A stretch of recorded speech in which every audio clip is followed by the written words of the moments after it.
దేవునికి స్తోత్రం. మహిమ ఘనత ప్రభావము దేవాదేవునికి చెల్లును గాక. ఆమేన్. ప్రభునందు ప్రియమైనటువంటి వాళ్ళరా, దేవుని యొక్క మహోన్నతమైనటువంటి కృప ద్వారా మరలా మనం అందరం కూడా దేవుని మందిరంలో చేరి ఈ రీతిగా దేవుని ఆరాధించి గణపరచడానికి ప్రభు మనకి ఇచ్చినటువంటి ధన్యకరమైనటువంటి సమయాన్ని బట్టి దేవాదేవునికి స్తోత్రాలు. దేవుని సన్నిధికి చేరినటువంటి ప్రియ విశ్వాసులైన మీ అందరికీ కూడా ప్రభు పేరుతో వందనాలు. ఎంతవరకు నడిపించినటువంటి సహోదరి మేరీ గారికి కూడా వందనాలు. ప్రియమైనటువంటి దేవుని బిడ్డరా, మరి దేవుని మహోన్నతమైనటువంటి కృప ద్వారా మరి గడిచినటువంటి వారంలో సోమవారం నుండి కలిగినటువంటి తీవ్రమైనటువంటి బలహీనత, మరి దేవుడు మళ్ళా తన శక్తిని బలాన్ని దేవుడు అనుగ్రహించి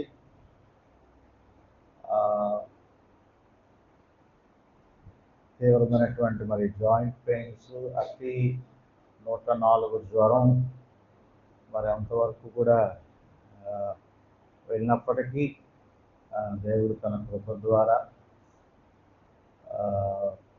బలపరిచి మళ్ళా ఈ దినాన్ని దేవుని సన్నిధిలో ఎలాగో నిలవబెట్టినందుకు మరి దేవునికి స్తోత్రాలు తెలియజేస్తున్నాను. అలాగనే నా గురించి ప్రార్థించినటువంటి మీ అందరికీ కూడా ప్రభు పెద్ద వందనాలు తెలియజేస్తున్నాను. మరి వారంలో జరిగేటువంటి కూడికలు కూడా ఏమీ కుంటుపడకుండా మరి నా ప్రియ జత పనివారు మరి సహకరించి కార్యక్రమాన్ని జయకరంగా ముందుకు నడిపించారు. అందుని బట్టి వారికి కూడా నేను వందనాలు తెలియజేస్తున్నాను. ప్రియమైనటువంటి దేవుని బిడ్డలారా, కొద్ది నిమిషాలు దేవుని వాక్యాన్ని మనము ధ్యానం చేసుకుందాం. జకరియా గ్రంథము 2వ అధ్యాయము మొదటి నుండి 5 వచనాల వరకు ఉన్నటువంటి లేఖన భాగాన్ని నేను చదువుతున్నాను. జాగ్రత్తగా వినండి. బైబిల్ తెచ్చిన వారు తెరవండి. మరియు నేను తేరి చూడగా కొలనూలు చేత పట్టుకున్న ఒకడు నాకు కనబడెను. నీవెక్కడికి పోవచ్చున్నావని నేను అతనిని అడగగా, అతడు యెరూషలేము యొక్క వెడల్పును పొడుగును ఎంతైనది కొలిచి చూడబోచున్నానెను. అంతట నాతో మాట్లాడుచున్న దూత బయలుదేరగా మరి యొక్క దూత అతనిని ఎదుర్కొని వచ్చెను. రెండవ దూత పరుగెత్తిపోయి యెరూషలేములో మనుషులను పశువులను విస్తారమైనందున అది ప్రాకారములు లేని మైదానముగా నుండునని ఆ యవనునికి తెలియజేయమని మొదటి దూతకు ఆజ్ఞ ఇచ్చెను. నేను దాని చుట్టూ అగ్ని ప్రాకారముగా ఉండును. నేను దాని మధ్యను నివాసినై మహిమకు కారణముగా ఉండును. ఇదే యెహోవా వాక్కు. దేవుని పరిశుద్ధ వాక్యం దీవించును గాక. ఆమేన్. ప్రభునందు ప్రియమైనటువంటి వాళ్ళరా, సర్వసాధారణంగా ఏదైనా కన్స్ట్రక్షన్ ప్రారంభించేటప్పుడు, ఏదైనా ఒక ఇల్లు కానీ దేవుడు మనకు దయచేసినటువంటి ఏ విధమైనటువంటి స్థలములు కానీ ఒకవేళ ఉంటే దాన్ని కట్టడానికి అన్నిటికన్నా ప్రాముఖ్యంగా మొదట చేసేటువంటి పని ఏంటి?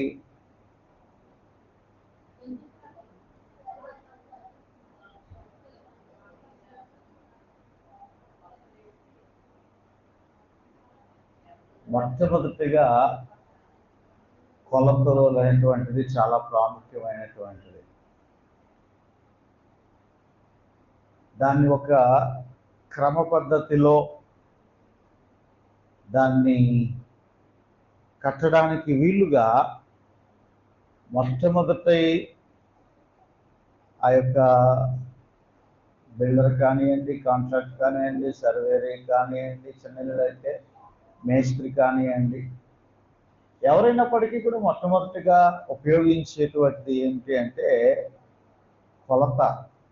ఆ కొలనూలు అనేటువంటిది ఉపయోగిస్తూ ఉంటాడు. అది దేనికి సాదృశ్యము అంటే ఇది కన్స్ట్రక్షన్ స్టార్ట్ చేయడానికి అది సాదృశ్యము.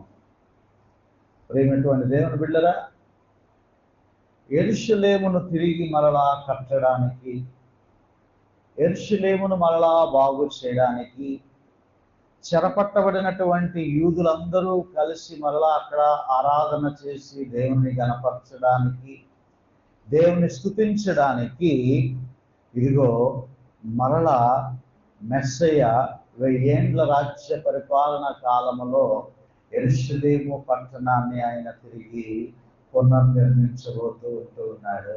హల్లెలూయా. ఆ యెరూషలేము కేంద్ర బిందువు, యెరూషలేము ఆధారముగానే ఆయన పరిపాలన ఉంటుంది. ఆ యెరూషలేము కొరకే మనమందరం, అనగా కట్టబడినటువంటి యెరూషలేము పట్టడము దీని గురించి కాదు, కానీ నూతన యెరూషలేము కొరకు మనమందరం కూడా ఎదురు చూస్తూ ఉన్నాం. ఆ వాక్యం ముందుకు వెళ్తూ ఉంటే మనకు అర్థమవుతూ ఉంటుంది. అయితే ఇక్కడ వాక్యాన్ని మనం చూస్తే, కొలనూలు చేత పట్టుకున్న ఒకడు నాకు కనబడెను, నీవెక్కడికి పోవచ్చున్నావు అని నేను అతనిని అడుగగా. ప్రియమైనటువంటి దేవుని బిడ్డరా, ఇక్కడ ఒకడు కనబడెను. జకర్యా ఈ ఒకడు ఒక మనిషిగానే అక్కడ దేవుని దూత లేదా ప్రధాన దూత లేదా మెస్సయ్యని ఒక మనిషిగానే యోచిస్తూ ఉన్నాడు. కాబట్టి ఆ మెస్సయ్య సూచనగానే ఈ ఒకడు అనేటువంటి వాడు, ఒక మనుష్యుడు కొలనూలు పట్టుకొని బయలుదేరి వెళుతూ ఉన్నాడు. అది ఎవరో కాదు, జగద్రక్షకుడైనటువంటి యేసుక్రీస్తు ప్రభువారు.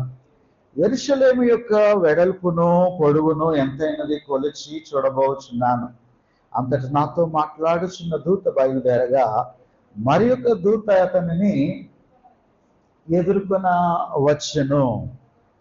రెండవ దూత పరిగెత్తిపోయి యెరూషలేములో మనుషులను పశువులను విస్తారమైనందున అది ప్రాకారము లేని మైదానముగా ఉండునని ఆ యవనునికి తెలియజేయమని మొదటి దూతకు ఆజ్ఞ ఇచ్చాను. యెరూషలేము నిండా అనేక మంది అన్య జాతి వారు, అన్య జనాంగం వారు యెరూషలేములోనికి వచ్చారు. యెరూషలేములో వారు నివాసం చేస్తూ ఉన్నారు. ఇంకా అనేక మంది రాబోతూ ఉన్నారు. ఎవరెవరో ఏ జనాంగమో వచ్చి అక్కడ నివాసము చేస్తారో, మిళితమైనటువంటి జనాంగము, అన్యజనులు అనేక మంది అక్కడికి విస్తారమైనటువంటి జనములు వచ్చినప్పుడు అది నిండిపోయి, ఆ జనమంతా కూడా ఆ యెరూషలేము అంతా నిండిపోయినప్పుడు ఏ పట్టణానికైనా, ఏ రాజ్యానికైనా కోట అనేటువంటిది ఎంతైనా అవసరం, దుర్గము అనేటువంటిది ఎంతైనా అవసరం. అయితే ఇక్కడ మనం చూసినట్లయితే యెరూషలేముకి ఏ విధమైనటువంటి ప్రకారము కూడా లేదు. జనములు విస్తారముగా విస్తరిస్తూ ఉన్నాయి, కానీ అంటే ఎవరైనప్పటికీ కూడా వెళ్ళి దాంట్లోనికి వెళుతూ ఉన్నారు. అన్యజనులు కూడా అందులో నివాసము చేస్తూ ఉన్నారు. అన్యజనులు కూడా దాంట్లో నివాసం చేస్తున్నారు. అంటే ఆ దేశాన్ని ఒకవేళ అందులో ఉన్నటువంటి అన్యజనులుగా ఉంటున్నటువంటి వారు ఎవరైనా కూడా ఆక్రమించవచ్చు. అన్యజనులు వారు ఎవరైనా కూడా యెరూషలేముని మళ్ళా చెదరగొట్టవచ్చు. అందరూ వచ్చేసి ఆ దేశం, ఇప్పుడు ఒక దేశాన్ని నుంచి ఇంకొక దేశానికి వెళ్ళాలనుకోండి, ఖచ్చితంగా వీసా ఉండాలి, పాస్పోర్ట్ ఉండాలి. వాళ్ళకి ఇంత లిమిటెడ్ టైం ఇస్తారు. నువ్వు 6 నెలలు ఉంటూ, లేదా సంవత్సరం ఉండు, లేకపోతే 2 నెలలు ఉండు, లేదా టూరిస్ట్ వీసా మీద వస్తే ఒక నెల రోజులు ఉండి వెళ్ళిపో అని చెప్పి ఆ అగ్రిమెంట్ అయిన తర్వాత అప్పుడు మీకు అక్కడ మనం వేరే దేశానికి వెళ్ళాలంటే మనకి అనుమతి లభిస్తుంది. ఆ నెల రోజులు అయిపోయిన తర్వాత జాగ్రత్తగా వచ్చేసేయాలి. ఎందుకు అక్కడ ఉండేవారు అంటే ఆ దేశ పౌరులము కాదు. ఎందుకంటే ఒకవేళ ఆ దేశంలో ఉండి మనమేమైనా లేదా వేరే వారు ఎవరైనా ఆ దేశానికి ఏదైనా ప్రమాదము తీసుకుని వస్తారనేటువంటి ఉద్దేశంతో ఆ దేశంలో మనల్ని ఎక్కువ కాలము ఉండనివ్వరు. అయితే ప్రియమైనటువంటి దేవుని బిడ్డగా ఈ యెరూషలేముకి అందరూ కూడా వెళ్తూ ఉన్నారు. అందరూ కూడా వెళ్ళి అక్కడ నివాసం చేస్తున్నారు, నివాసాలను ఏర్పాటు చేసుకుంటున్నారు. యూదులైన వారు ఉన్నారు, యూదులు కాని వారు ఉన్నారు.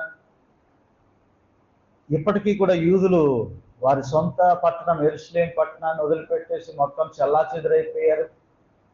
అయితే యెరూషలేము పట్టణాన్ని కూడా ఎవడు కూడా తన వశాన్ని తీసుకునేటువంటి అధికారం ఎవరికి కూడా లేదు. ఎందుకంటే అక్కడ అంటున్నాడు ఆయన, నేను దాని చుట్టూ ప్రాకారముగా అగ్ని ప్రాకారముగా ఉందును, నేను దాని మధ్యను నివాసినై మహిమకు కారణముగా ఉందును. హల్లెలూయా. ప్రియమైనటువంటి దేవుని బిడ్డరా, ఆ యవనుడు ఎవరు అంటే జకర్యాయే. ఆ యవనుడు జకర్యా.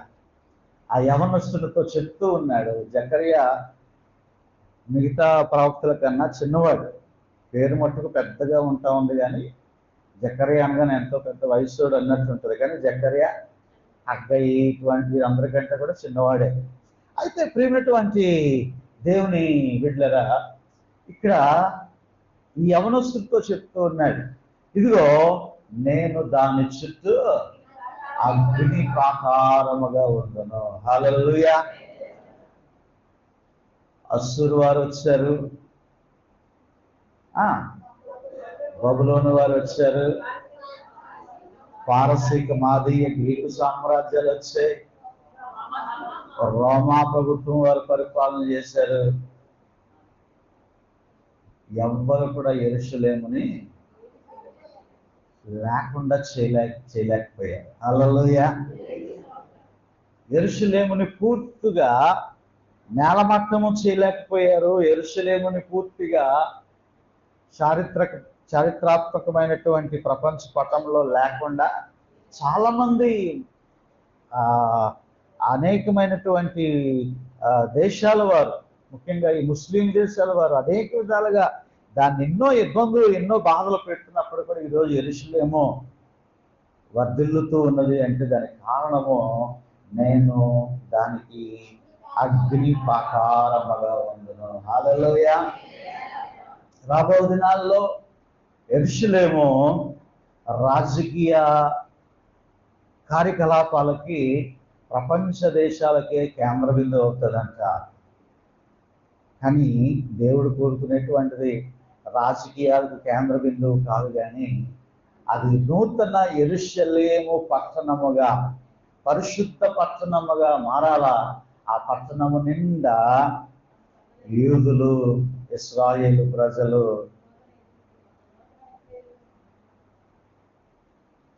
మనము హల్లెలూయా పరిశుద్ధులు ఆ పట్టణంలో ఉండాలనేటువంటిది దేవుని యొక్క ఆశ. హల్లెలూయా. ప్రియమైనటువంటి దేవుని బిడ్డలారా, అయితే ఈ యొక్క కొలనూలు పట్టుకొని అనగా యెరూషలేమును మరలా గత 2 వారాల నుంచి 3 వారాల నుంచి జ్ఞాపకం చేసుకొని ఉన్నాం. ఆయన మరలా మెస్సయ్యగా రాబోతూ ఉన్నాడు. ఇప్పటికీ యెరూషలేము కొంతమంది మనము చరిత్రలో చూసినట్లయితే కొంతమంది పోయిన వారం కూడా మనం జ్ఞాపకం చేసుకుని ఉన్నాం. 4 కంసాలులు అనేటువంటి విషయాన్ని, జెరుబ్బాబెలు, నెహమ్యా, ఎజ్రా, యెహోషువ, ఈ 4 కూడా నిర్మించడానికి ప్రారంభించినప్పటికీ, కొంతమంది కడుతూ ఉంటున్నప్పటికీ ముగింపు మట్టుకు అది పూర్తిగా పూర్తయ్యేటువంటిది ఎప్పుడో తెలుసా? మెస్సయ్య వచ్చిన తర్వాత. హల్లెలూయా. ఆ 1000 ఏండ్ల పాలన ఆయన మరలా ఆ యెరూషలేము పట్టణాన్ని, యెరూషలేము మందిరాన్ని ఆయన పునర్నిర్మించబోతూ ఉన్నాడు. చెప్పాను కదా గత వారము, ప్రవచనాలు మనుషులు కల్పితమో కాదు, లేదా మనుషులు ఊహను బట్టి రాసినటువంటివి కాదు, పరిశుద్ధాత్మ ప్రేరేపణ ద్వారా రాయబడినవి అని చెప్పి పేతురు గారు గర్దిస్తున్నట్లుగా మనం చూసాం. ప్రియమైనటువంటి దేవుని బిడ్డలారా, ఇక్కడ మనము జ్ఞాపకం చేసుకున్నట్లయితే ఈ మహా యెరూషలేము పట్టణాన్ని మళ్ళా పునర్నిర్మించేటువంటిది. అదే జకర్యా కొద్ది ముందుకెళ్తే 6వ అధ్యాయం చూడండి ఒకసారి. 6వ అధ్యాయము 12వ వచనాన్ని ఒక్కసారి చదవండి అమ్మా. సైన్యములకు అధిపతి యెహోవా సెలవిచ్చినదేమనగా, చిగురు అను ఒకడు కలడు, అతడు తన స్థలములో నుండి చిగుర్చును, అతడు యెహోవా ఆలయమును కట్టును, అతడే యెహోవా ఆలయమును కట్టును, అతడు ఘనత వహించుకొని సింహాసనాసీనుడై ఏలును, అతడు యాజకత్వము చేయగా ఆ ఇద్దరికి సమాధానకరమైన యోచనలను కలుగును. హల్లెలూయా. అతడే ఆ ఆలయమును కట్టును. ఎవడు? చిగురు. ఏం చిగురు అది? ఎస్ఐ మొద్దు నుండి చిగురు పుట్టును. ఎవరా చిగురు? ఎవరన్నా చిగురు? యేసయ్య. హల్లెలూయా. ఈ చిగురు ఆలయాన్ని కట్టబోతా ఉన్నాడు. హల్లెలూయా. మళ్ళా నూతన యెరూషలేముని ఆయన నిర్మించబోతా ఉన్నాడు. ఈరోజు మనం జ్ఞాపకం చేసుకోవాలి, నేను దాని చుట్టూ అగ్ని ప్రాకారముగా ఉంటున్నాను. ఈరోజు ప్రియమైనటువంటి దేవుని బిడ్డలారా, నీ చుట్టూ ఏ విధమైనటువంటి శత్రువులు దాడి చేసినా, అస్సూరు వారు కావచ్చు, బబులోను వారు కావచ్చు, గ్రీకు మాదీయ పారసీక రాజ్యాలు కావచ్చు, రోమేన్ కావచ్చు, అటువంటి పరిస్థితులు నీ చుట్టూ అలముకోవచ్చు. అవి అనారోగ్యాలు కావచ్చు, బలహీనతలు కావచ్చు, ఆర్థిక ఇబ్బందులు కావచ్చు, జరగకూడనటువంటి కార్యాలు కావచ్చు, ఒంటరివాడు కావచ్చు. నీవు ప్రభువుని నమ్ముకున్న తర్వాత అనేక మందిని నిందించవచ్చు, అపహసించవచ్చు, నిన్ను విడిచిపెట్టచ్చు, నిన్ను దూరంగా పెట్టచ్చు. కానీ ప్రియమైనటువంటి దేవుని బిడ్డలారా, ఈరోజు దేవుడు అంటున్నాడు, ఇదిగో నేను మీ చుట్టూ అగ్ని ప్రాకారముగా ఉంటును. హల్లెలూయా. యెరూషలేము చుట్టూ ప్రాకారము లేకపోయినప్పటికీ కూడా, వారు మైదానంలో ఉండినట్లుగా, వారు నివాసము ఉన్నట్టుగా కూడా ఉన్నప్పటికీ కూడా, దానికి కంటికి కనబడలేనటువంటి ఒక అగ్ని ప్రాకారం ఉంటున్నది. హల్లెలూయా. ఈరోజు నీవు అనుకోవచ్చు, నా చుట్టూ ఎవరు లేరు, నాతో మాట్లాడేవారు ఎవరు లేరు, నన్ను ప్రేమించేటువంటి వారు ఎవరు లేరు, నన్ను ఆదుకునేటువంటి వారు ఎవరు లేరు, నేను ఒంటరివాడిగా ఉంటున్నాను, ఒంటరిదానిగా ఉంటున్నాను, నీవు అనుకుంటున్నావేమో. కానీ నీవు ఆత్మీయ నేత్రాలతో నీవు తెరచి చూడు. ఆనాడు ఎలీషా సేవకుడు చూసినట్లుగా, ఇదిగో నీ చుట్టూ దేవుడు అగ్ని ప్రాకారాన్ని ఉంచుతూ ఉన్నాడు. హల్లెలూయా. దుష్టులు వేసేటువంటి ఏ బాణము కూడా నీకు తగలకుండా, ఒకవేళ తగిలినా నువ్వు ఎంతవరకు దాన్ని అనుభవించగలవో, ఎంతవరకు తట్టుకోగలవో, దాని నుండి ఏ విధంగా బయటపడేయాలో సమస్తము కూడా దేవునికి తెలుసు. తిమింగలం మింగినటువంటి యోనానే మళ్ళా తిమింగలం కడుపులోంచి తీసుకురావడం కూడా ఆయనకి మింగించడం తెలుసు, కట్టించడం తెలుసు. ఆయన ఒకవేళ శ్రమ ద్వారా, శోధన ద్వారా నీవు అలమటిస్తున్నావేమో, మళ్ళా నీవు ఆయన వైపు తిరిగినట్లయితే, ఆయన దగ్గర నీవు ఉన్నట్లయితే, మళ్ళా నిన్ను విడిపించేటువంటి దేవుడు ఆయన, రక్షించేటువంటి దేవుడు. నేను దాని చుట్టూ అగ్ని ప్రాకారముగా ఉండును. దేవుడే వారికి అగ్ని ప్రాకారముగా ఉంటానని వాగ్దానం చేస్తున్నాడు. కాబట్టి యెరూషలేము ఎన్నడూను కూడా కదల్చబడదు. అక్కడ రెండవ అంశాన్ని కూడా మనము జ్ఞాపకం చేసుకున్నట్లయితే 6వ వచనము నుండి 9వ వచనం వరకు ఉన్నటువంటి లేఖన భాగాన్ని మనం ఒకసారి జాగ్రత్తగా గమనించినట్లయితే, ఉత్తర దేశంలో ఉన్న వారులారా తప్పించుకొని రండి, ఆకాశపు 4 వాయువులంత విశాలముగా నేను మిమ్మల్ని వ్యాపింపజేసి ఉన్నాను, ఇదే యెహోవా వాక్కు. బబులోను దేశంలో నివాసియగు సియోను, అచ్చట నుండి తప్పించుకుని పొమ్ము, ఇదే యెహోవా వాక్కు. సైన్యములకు అధిపతిగా యెహోవా సెలవిచ్చినదేమనగా, మిమ్మును ముట్టినవాడు తన కనుగుట్టును ముట్టినవాడని ఎంచి తనకు ఘనత తెచ్చుకొనదలచి మిమ్మల్ని దోచుకున్న అన్యజనుల యొద్దకు ఆయన నన్ను పంపి ఉన్నాడు. నేను నా చేతిని వారి మీద ఆడించగా వాడు తాము దాసులకు దోపుడు సొమ్మగుదురు. అప్పుడు సైన్యములకు అధిపతిగా యెహోవా నన్ను పంపి ఉన్నాడని మీరు తెలుసుకొందురు. ప్రియమైనటువంటి దేవుని బిడ్డలారా,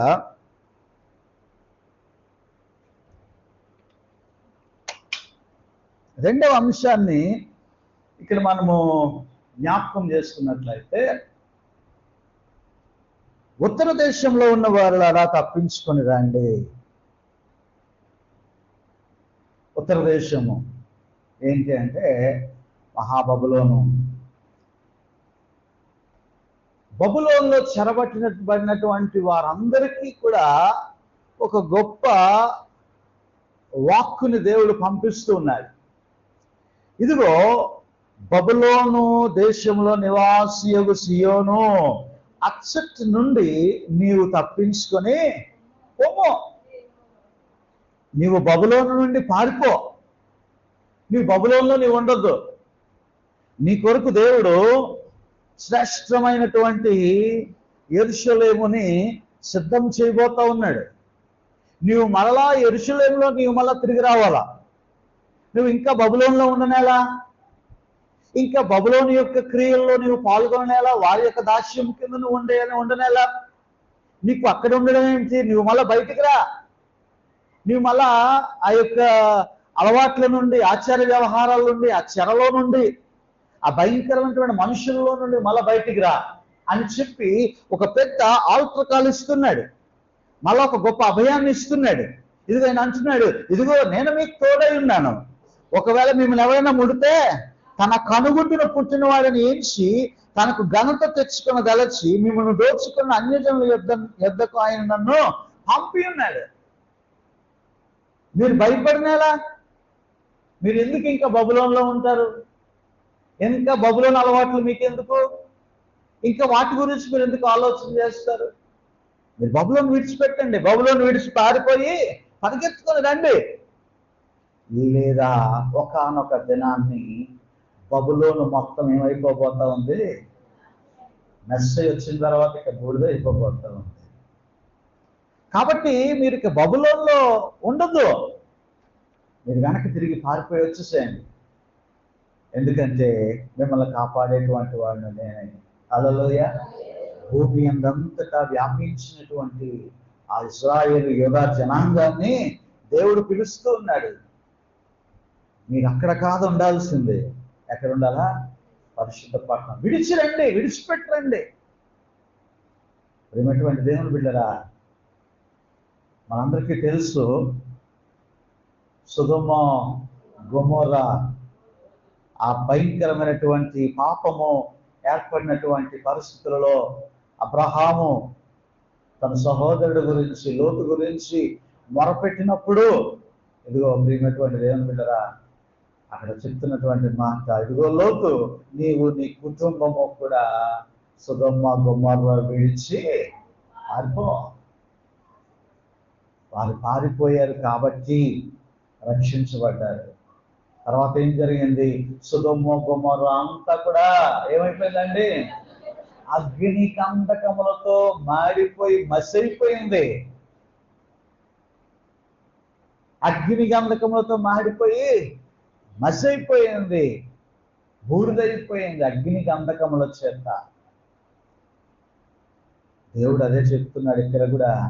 ఇదిగో భూమి అందంతటా వ్యాపించినటువంటి వాళ్ళరా, బబులోను చెరలో ఉంటున్నటువంటి వాళ్ళరా, మీరు రండి మళ్ళా వెనక్కి. ఈరోజు దేవుడు కూడా మనతో చెప్తున్నటువంటి మాట, మీరు అపవిత్రమైన దానిని ముట్టకుడి, అపవిత్రమైనటువంటి వాటి జోలికి మీరు పోవద్దు, అపవిత్రమైనటువంటి వాటితో మీరు సహవాసము చెయ్యొద్దు, నీ యొక్క పరిశుద్ధతను నీవు కాపాడుకో, నీ విశ్వాసాన్ని నీవు కాపాడుకో.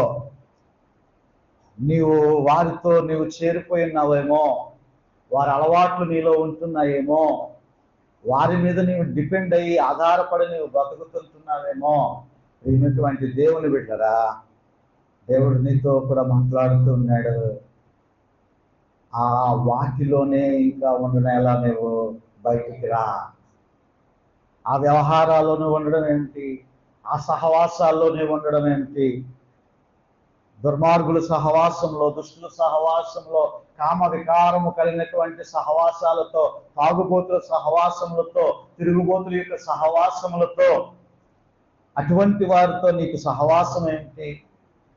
విగ్రహారాధన చేసేటువంటి వారితో నీకు సహవాసం ఏమిటి? దేవుడు అంటున్నాడు, బయటికి రా, బయటికి రా. నిన్ను పరిశుద్ధ పట్టణం అనేటువంటి యెరూషలేము పట్టణం నీ కొరకు నేను సిద్ధపాటు చేయబోతూ ఉన్నాను. నీకు నేను తోడుగా ఉంటాను. ఎప్పుడైతే నీవు నీ యొక్క ప్రతి విధమైనటువంటి అలవాట్లను, అపరిశుద్ధతని విడిచిపెట్టావో, ఇదిగో నేను నీకు తోడై ఉంటాను. అప్పుడు నీ ఆయన కనుబొమ్మను ఏమని కనబడిందంటే, ఆయన కనుగుడ్డును ముట్టిన వాడుగా. ఆయన ముడితేనంట మిమ్మల్ని ముట్టిన వాడు ఆయన కనుగుడ్డును ముట్టినటువంటి వాడంట. ఎవరైనా కనుగుడ్డును, మీ కనుగుడ్డు మీరు ముట్టుకోండి, ఇట్లాగా తక్కువ స్పందిస్తుంది కదా. ఇలా మీరు పెట్టుకునే లోపలనే రెప్ప మీకు తెలియకుండానే మూతపడుతుంది. అంత ఎర్లీగా దేవుడు ఏం చేస్తాడు, స్పందిస్తాడండి. హల్లెలూయా. నువ్వు ఇంకా అక్కడే ఉండిపోతావేటి? అయ్యో ఎవరో నాకు ఏదో చేస్తాడు, ఎవడో నాకు సహాయం చేస్తాడు, ఎవరున్నారు నా పక్షముగా, అలా అనుకోవడానికి వీల్లేదు. ప్రియమైనటువంటి దేవుని బిడ్డరా, అని అనుకోవడానికి వీల్లేదు. నీవు ప్రార్థన చేయి, దేవుని యొద్దకు రా, దేవుని వైపు నీవు తిరుగు, అప్పుడు ఆయన నీ వైపు తిరుగుతాడు. ప్రియమైనటువంటి దేవుని బిడ్డరా, ఈరోజు మూలవాక్య భాగముగా చదివించిన లేఖన భాగము 2 కొరింథీ పత్రిక. బైబిల్ తెచ్చిన వారందరూ కూడా తెరవండి. 2 కొరింథీ పత్రిక 6వ అధ్యాయము 14వ వచనము నుండి నేను చదువుతున్నాను, వినండి. మీరు అవిశ్వాసులతో విజ్జోడుగా ఉండకుడి, నీతికి దుర్నీతితో ఏమి సాంగత్యమో, వెలుగునకు చీకటితో ఏమి పొత్తు, క్రీస్తునకు బెలియాలుతో ఏమి సంబంధమో, అవిశ్వాసతో విశ్వాసికి పాలెక్కడది, దేవుని ఆలయమునకు విగ్రహములతో ఏమి పొందిక, మనము జీవము గల దేవుని ఆలయమునై ఉన్నాము. అందుకు దేవుడు ఎలాగో సెలవిస్తున్నాడు, నేను వారిలో నివసించి సంచరించుతున్నాను, నేను వారి దేవుడినై ఉందును, వారి నా ప్రజలై ఉందురు. కావున మీరు వారి మధ్య నుండి బయలు వెడలి ప్రత్యేకముగా ఉండుడి, అపవిత్రమైన దానిని ముట్టకుడని ప్రభువు చెప్పుచ్చు అన్నాడు. ఏమండి, ఏమంటున్నాడంటే ఆయన, ఇదిగో నీవు వారి మధ్య నుండి బయలు వెడలి ప్రత్యేకముగా ఉండుడి.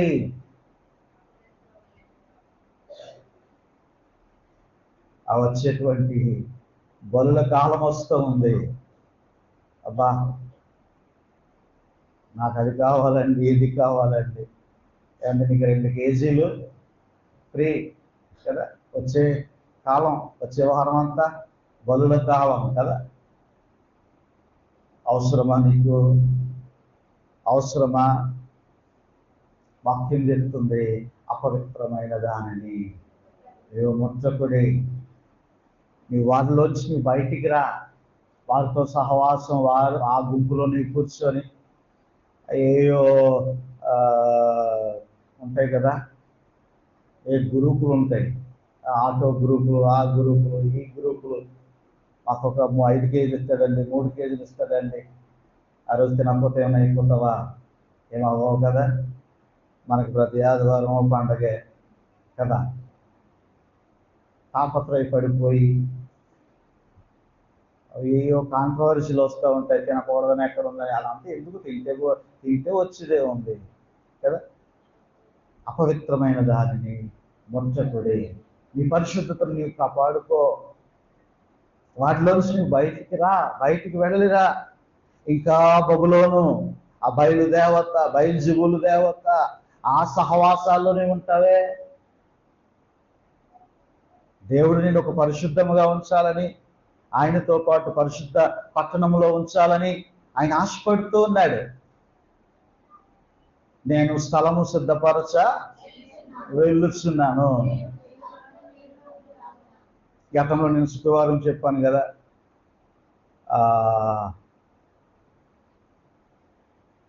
మన భారతదేశంలో అతిపెద్ద స్టేడియం, ఏం స్టేడియం రా? స్టేడియం, పెద్ద స్టేడియం, మోడీ స్టేడియం అంట. ఎంతమంది పడతారు? ఎంతమంది పడతారు? 1,40,000. ఏమండి, ఎంతమంది పడతారట? 1,40,000 మంది పడతారు. 1,40,000 మంది ఆ స్టేడియంలో పడతారు. ఆ 1,40,000 మంది స్టేడియంలో పట్టినప్పుడు మళ్ళా అందులో డివైడింగ్స్ ఉంటాయి. 10,000 రూపాయల టికెట్, 8,000 రూపాయల టికెట్, 4,000, 2,000 లాగా టికెట్స్ తారతమ్యాలు ఉంటాయి.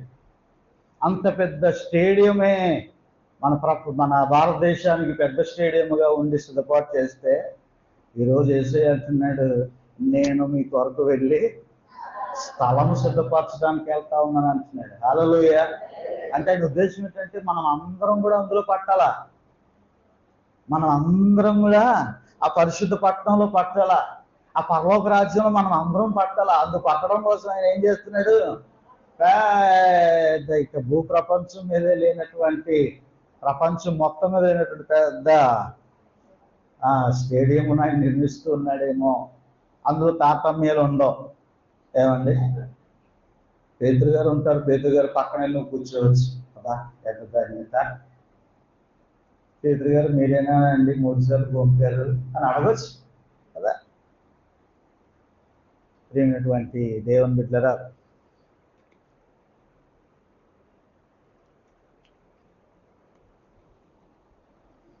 నేను జ్ఞాపకం చేస్తూ ఉన్నాను, అటువంటి ఆ తేజోమయులు ఉండేటువంటి ఆ పరిశుద్ధ పట్టణంలోనికి వెళ్ళాలంటే ఈ చిన్న చితక ఆనందాలు, సంతోషాలు, ఏమి తిందుమా, ఏమి త్రాగుదుమా, ఏమంటే దాని గురించి కక్కుర్తి పడి ఒక పూట కూటి కొరకు ఏషావు ఏం చేశాడట?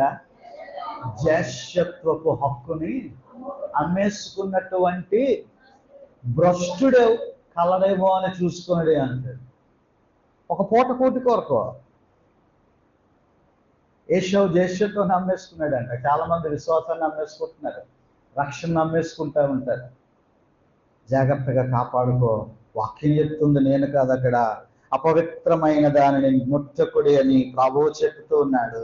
మరియు నేను మిమ్మల్ని చేర్చుకుందును, నేను మీకు తండ్రినయ్యుందును, మీరు నాకు కుమారులను కుమార్తెనయ్యుందురని సర్వశక్తి గల ప్రభువు చెప్పుచు ఉన్నాడు. హల్లెలూయా. దేవుడు మనకు తండ్రి అయి ఉంటున్నాడు. మిమ్మల్ని నేను కుమారులుగా కుమార్తెలుగా చేర్చుకుంటాను. ఆయన తండ్రిగా ఉంటున్నప్పుడు మనం ఆయన పరిశుద్ధుడు కనుక మీరు పరిశుద్ధులై ఉండడు.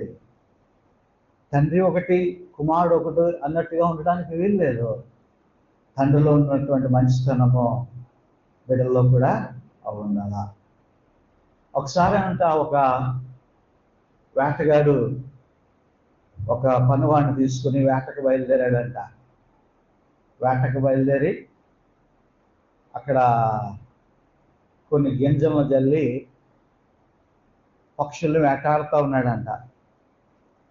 పక్షులు, చాలా పక్షులు ఒకసారిగా వచ్చాయి. రాగానే వీడి చేతిలో ఉన్నటువంటి బాణాలు ఆ పనోడు ఒక్కొక్కటి అందిస్తూ ఉంటే ఆ బాణాలన్నీ కలిసి ఒకసారి వేయగానే పక్షులన్నిటికీ తగిలేసి చాలా పక్షులు ఏమైపోయాయంటే పడిపోయాయంట. పడిపోయి నేల మీద పడి చచ్చిపోయాయంట. కొన్ని పక్షులు ఎగిరిపోతున్నాయంట. కొన్ని పక్షులు చిన్న చిన్న గాయాలు తగిలి ఎగరలేక మెల్లిగా ఎగురుతూ ఉన్నాయంట. అప్పుడు అరే పదరా పట్టుకోరా అంటే పన్నోడు ఏం చేశాడంటే బ్యాగ్ పట్టుకొని ఆ చచ్చిపోయినటువంటి వాటిని ఒక్కొక్కటి ఏరుతూ బ్యాగ్లో వేస్తూ ఉన్నాడంట. అప్పుడు ఈ వేటగాడు అన్నాడంట, ఓరే చచ్చిపోయినట్లు ఎందుకురా నువ్వు పట్టుకుంటావు, నువ్వు ఇంకో గంట తర్వాత వెళ్ళినా సరే చచ్చిపోయినవి అక్కడే ఉంటాయి, ఇక బతికి ఎగిరిపోతున్నాయి చూడు వాటిని పట్టుకో. ముందు ఎట్లని పట్టుకోవాలా? బతికి ఎగిరిపోతున్నాయి కదా, రెక్కలు చాచి ఎగిరిపోతున్నాయి, ముందు వాటిని పట్టుకో. ముందు వాటి మీద కాన్సన్ట్రేషన్ చేయి. ఆ ఎగిరిపోతున్నాయి, బేగలు పట్టుకో, వాటిని పట్టుకో. చచ్చినట్టు నీకేం పని? ఈ చచ్చిన ఇంకో గంట అయినా అక్కడే ఉంటాయి, ఇంకో రోజైనా అక్కడే ఉంటాయి. చచ్చినట్లతో పని లేదు మనకి. ఈరోజు విశ్వాసిని గర్జించు సింహము వలె ఎప్పుడు మింగుదునా అని చూస్తా ఉన్నాడు. నీవు దేవునికి ఉపయోగపడకపోతే, బైబిల్ చదవకపోతే, ప్రార్థన చేయకపోతే, లేకపోతే దేవుని కార్యాలు చేయకపోతే, ప్రార్థనా జీవితం లేకపోతే సాతానికి అక్కర్లేదు, నీ జోలికి రాడు. ఎందుకు అవి పడిపోయి ఉన్నాయి. ఎందుకు? సాతానికి ఎగురుతున్నాయి కదా. ప్రతి ప్రార్థనకు కూడికి వస్తారు, ఉపవాస ప్రార్థనకు వస్తారు, పాటలు పాడతారు, దేవుని స్తుతిస్తారు, వాక్యం చదువుతారు, ప్రార్థన చేస్తారు. ప్రభు కొరకు ఇంకా కష్టపడాలనేటువంటి తపన, ఆలోచన ఎవరి హృదయంలో ఉంటుందో సాతాను వాళ్ళని టార్గెట్ చేస్తాడు. ఎగిరిపోతున్నాయి, ఇలా పట్టుకోరా బాబా, ఎగిరిపోతున్నాయి. వేటగాడు వాడు. చచ్చినట్లతో పని లేదు. ఈ రోజు కాకపోతే రేపైనా వాటి సంగతి చూడవచ్చు, ఎల్లుండైనా వాటి సంగతి. ఎందుకంటే వాటిలో జీవం లేదు, చల్లం లేదు. ప్రేమటువంటి దేవుని బిడ్డరా, జ్ఞాపకం చేస్తూ ఉన్నాను,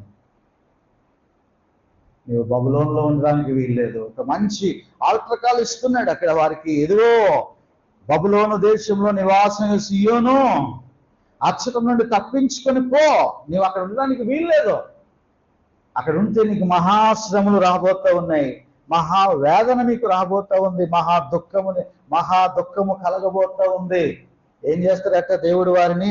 ఆ కింద మనం చూస్తున్నాం, నేను నా చెయ్యి వారి మీద ఆడింతును, వారు తమ దాసులకు దోపుడు సొమ్మవుదురు, అప్పుడు సైన్యముల కలుగుతూ యెహోవా నన్ను పంపి ఉన్నాడని ఏం చేస్తాడట? చెయ్యి వారి మీద ఆడిస్తాడంట.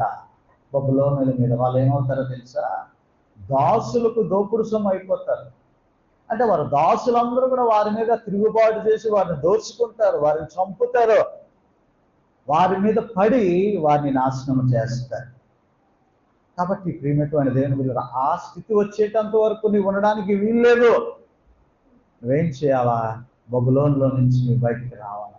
అపవిత్రమైనటువంటి వాటిని ముట్టడానికి వీల్లేదు, వారితో నీ సహవాసము చేయడానికి వీల్లేదు, వారితో నీ సాంగత్యము చేయడానికి వీల్లేదు.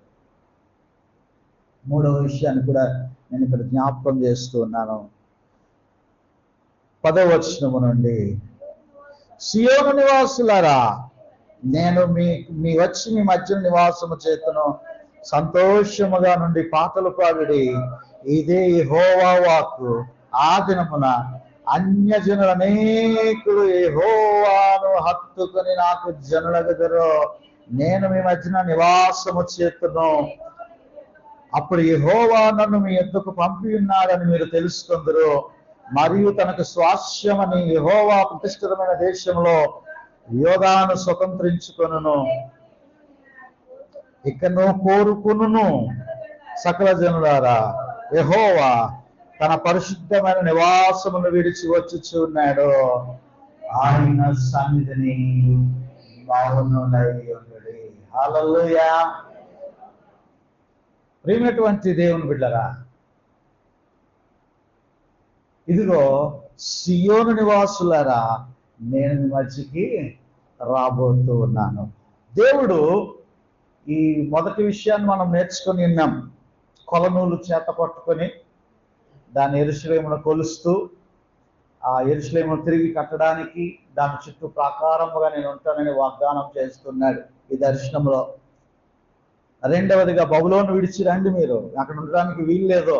సియోను, నీ స్థానం అక్కడ కాదు, ఇక్కడ నా దగ్గర. నీవు నా దగ్గరికి రా, తండ్రితో సహవాసం చేయి. ఇదిగో నిన్ను నేను కంటి గుడ్డును కాపాడుకున్నట్లుగా నేను నిన్ను కాపాడుతాను అంటున్నాడు. మూడవదిగా, ఇదిగో సియోను నివాసులారా, మీరు సంతోషించుడి, ఆనందించుడి, పాటలు పాడండి, మీరు యెహోవాను హత్తుకొని జీవించండి అని చెప్పి గొప్ప గొప్ప ఆ పట్టణమును గురించినటువంటి ఛాయా చిత్రాన్ని ఇక్కడ చూపిస్తున్నాడు. ఇక్కడ విషయం గమనించాలి.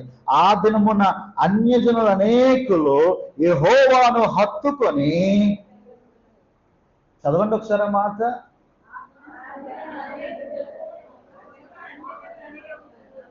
మళ్ళా, ఆ దినమున అన్యజనులు అనేకులు యెహోవాను హత్తుకొని. ఎవరండి అన్యజనులు? ఎవరు? అక్కడ స్వార్థమే, మనమే కదా. మనం అందరం కూడా ఎవరమట? అన్యజనులు. దేవుడు ఇంత గొప్పగా యెరూషలేము పట్టణాన్ని ఆయన సిద్ధం చేస్తున్నప్పుడు యెరూషలేము మందిరములో ఉండాల్సినటువంటి వారు ఎవరు? అసలు ఆ మహాపట్టణంలో ఉండవలసినటువంటి వారు ఎవరు? ఉండాలా? యోధా వారు ఉండాలా? ఇశ్రాయేలు వారు ఉండాలా? యెరూషలేము నివాసులు ఉండాలా? కానీ అన్యజనులు కూడా వారితో నివాసము చేయడానికి, ఆయన్ను హత్తుకొని ఉండడానికి జగద్రక్షకుడైనటువంటి యేసుక్రీస్తు ప్రభు వారి యొక్క ఈ శిలువ రక్షణ కార్యము ద్వారా మనకి ఆ యొక్క కృప లభించింది. హల్లెలూయా. అర్థమవుతుందా వాక్యం? దేవుని వాక్యము మన జీవితాల్లో ఒక సిద్ధపాటును తీసుకొని రావాలా. మనం బ్రతుకుతున్నది దేని కొరకు అనేటువంటిది మనకు ఒక అవగాహన రావాలా. రాబోతున్నటువంటి మెస్సయ రాజ్యము కొరకే. అబ్రహాము మొదలుకొని, ఏమన్నా హెబ్రీ పత్రిక 11వ అధ్యాయంలో చూస్తాం కదా, అబ్రహాము మొదలుకొని ఆ పునాదులు కలిగినటువంటి పట్టణము. ఒకసారి చూడండి, హెబ్రీ పత్రిక 11వ అధ్యాయం.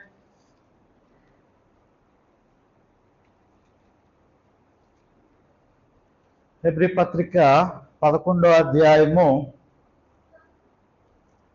మీరు 8వ వచనము నుండి ఆ 16వ వచనం వరకు కూడా మీరు చదివినట్లయితే ఆ 10వ వచనంలో, ఏలయనగా దేవుడు దేనికి శిల్పియు నిర్మాణకుడై ఉన్నాడో పునాదులు గల ఆ పట్టణము కొరకు అబ్రహాము ఎదురు చూచుచుండెను. చూడండి 13వ వచనము, వీరందరూ ఆ వాగ్దాన ఫలముల అనుభవింపకపోయినను దూరము నుండి చూచి వందనము చేసి తాము భూమి మీద పరదేశులము యాత్రికులమై ఉన్నామని ఒప్పుకొని విశ్వాసము గలవారై మృతినందరు. ఇలాగూ చెప్పువారు తమ స్వదేశమును వెతుకుచున్నామని విశదపరుచుతున్నారు కదా. వారు ఏ దేశం నుండి వచ్చిరో ఆ దేశము జ్ఞాపకముందుకున్న ఎడల మరలా వెలుటకు వారికి వీలు కలుగును. అయితే వారు మరి శ్రేష్టమైన దేశమును అనగా పరలోక సంబంధమైన దేశమును కోరుతున్నారు. హల్లెలూయా. అందుచేత తాను వారి దేవుడిని అనిపించుకున్నట్టుగా దేవుడు వారిని గుర్తు సిగ్గుపడు. ఏలయనగా ఆయన వారి కొరకు ఒక పట్టణమును సిద్ధపరచి ఉన్నాడు. హల్లెలూయా. ఎవరి కొరకు?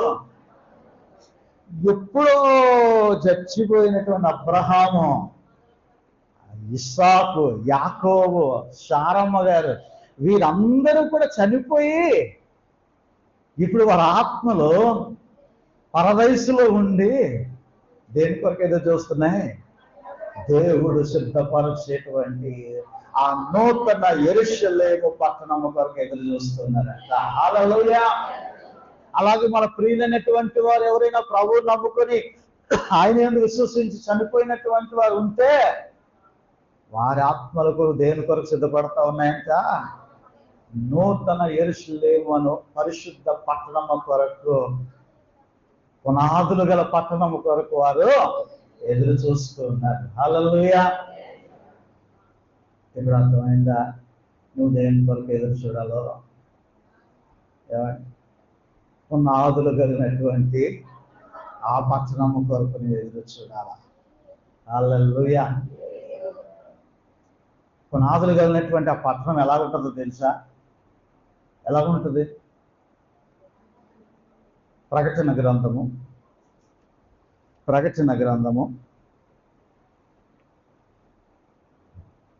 21వ అధ్యాయం 21వ అధ్యాయము ఆ మొదటి నుంచి 27 వచనాలు కూడా ఈ పరిశుద్ధ పట్టణం గురించే రాయబడింది. దేవుడు కట్టబోయేటువంటి ఆ పరిశుద్ధ పట్టణము కొరకు రాయబడి ఉన్నది. ఇంటికెళ్ళి చదివితే చాలా సంతోషం. ఎంతమంది చదువుతారు? అందరి చేతులు లేగలేదనుకోండి, ఇప్పుడే చదివించేస్తాను ఇక్కడ. తెలుసండి, దేవునికి స్తోత్రం. చెవులు గలవాడు ఆత్మస్వరమును వినును గాక అంటే దేవుని వాక్యం చదువుతా అన్నారు కదా వాళ్ళు. ఈ అధ్యాయం అంతా కూడా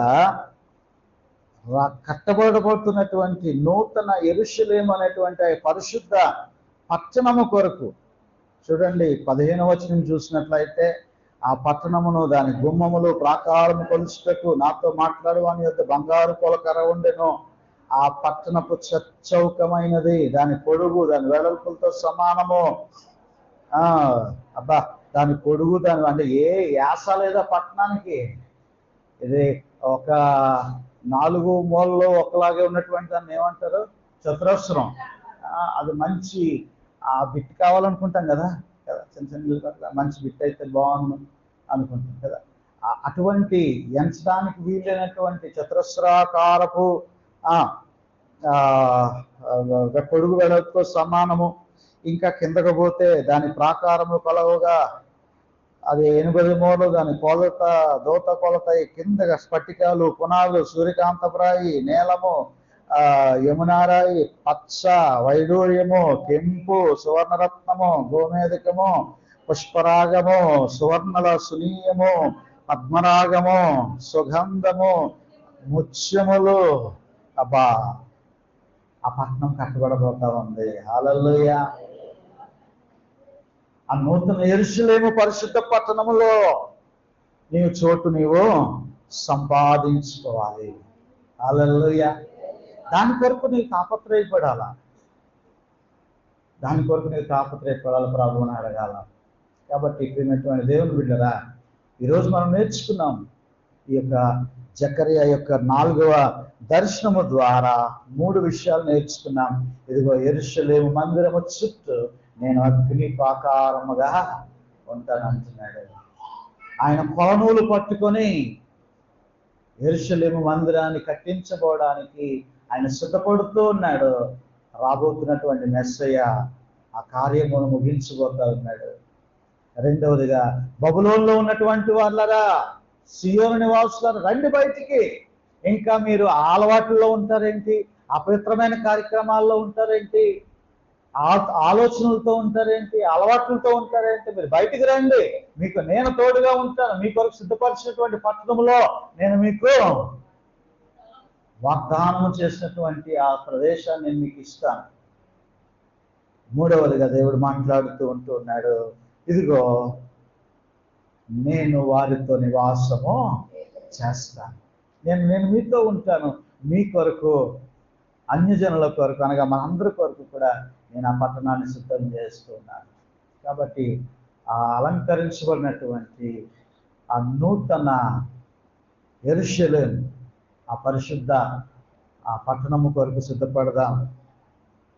యెరూషలేము నివాసులందరూ వారైతే, ఎవరైతే సంఘముగా ఏర్పడ్డారో, యేసుక్రీస్తు ప్రభు వారు స్వరక్తం ఇచ్చి సంపాదించినటువంటి సంఘముగా ఎవరైతే ఉంటున్నారో, ఆ సంఘం అంతటినీ కూడా ఆయన ఆ నూతన యెరూషలేమును మహాపరిశుద్ధ పట్టణంలో వారిని ఉంచబోతూ ఉన్నాడు. హల్లెలూయా. అతి ధన్యత, నిరీక్షణ పరిశుద్ధాత్మ దేవుడు వాక్యం వినిచినటువంటి మనందరికీ అనుగ్రహించును గాక. ఆమేన్. చెవుడు గలవాడు ఆత్మస్వరము వినుగాక.